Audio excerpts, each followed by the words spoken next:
জীবনে বারবার ব্যর্থ হচ্ছেন, চেষ্টা করছেন কিন্তু সফলতা যেন ধরা দিচ্ছে না।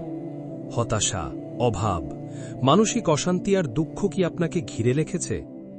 তাহলে আজ আমি এমন একটি কোরআনের সূরার কথা বলবো যেটিকে বলা হয় পুরো কোরআনের সারাংশ, যে সূরা ছাড়া নামাজই পূর্ণ হয় না, যে সূরাকে রাসূলুল্লাহ সাল্লাল্লাহু আলাইহি ওয়াসাল্লাম শিফার সূরা হিসেবে উল্লেখ করেছেন, আর সেটি হল সূরা ফাতিহা।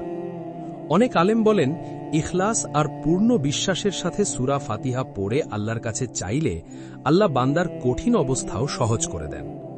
আজ জানব সূরা ফাতিহার শক্তিশালী কিছু আমল, যা ইনশাআল্লাহ আপনার জীবনের হতাশা, ব্যর্থতা আর সংকট দূর করতে সাহায্য করতে পারে।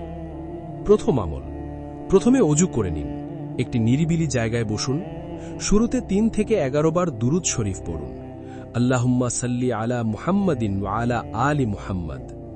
এরপর সূরা ফাতিহা 41 বার পড়ুন, বিসমিল্লাহির রহমানির রহিম, আলহামদুলিল্লাহি রাব্বিল আলামিন, আর রহমানির রহিম, মালিকি ইয়াউমিদ্দিন, ইয়্যাকা না'বুদু ওয়া ইয়্যাকা নাস্তাঈন, ইহদিনাস সিরাতাল মুস্তাকিম, সিরাতাল্লাযীনা আন'আমতা আলাইহিম, গায়রিল মাগদুবি আলাইহিম ওয়ালাদ-দাল্লিন। আমিন। পড়া শেষে আবার 3 থেকে 11 বার দুরূদ শরীফ পড়ুন। তারপর আল্লাহর কাছে কেঁদে কেঁদে দোয়া করুন, ইয়া আল্লাহ, আমার জীবনের ব্যর্থতাগুলো দূর করে দিন, আমার জন্য সফলতার দরজা খুলে দিন, আমার রিজিক বৃদ্ধি করুন, আমার হতাশা দূর করে অন্তরে শান্তি দান করুন। এই আমল ফজরের পর, মাগরিবের পর অথবা তাহাজ্জুদের সময় করলে উত্তম।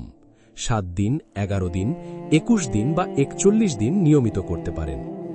দ্বিতীয় আমল, সূরা ফাতিহার সবচেয়ে শক্তিশালী আয়াত। এই আয়াতটি 21 বা 41 বার পড়ুন, ইয়্যাকা না'বুদু ওয়া ইয়্যাকা নাস্তাঈন। অর্থ, আমরা শুধু তোমারই ইবাদত করি এবং শুধু তোমারই সাহায্য চাই। এই আয়াত বান্দাকে শেখায়, সফলতা মানুষের হাতে নয়, সফলতা একমাত্র আল্লাহর পক্ষ থেকেই আসে।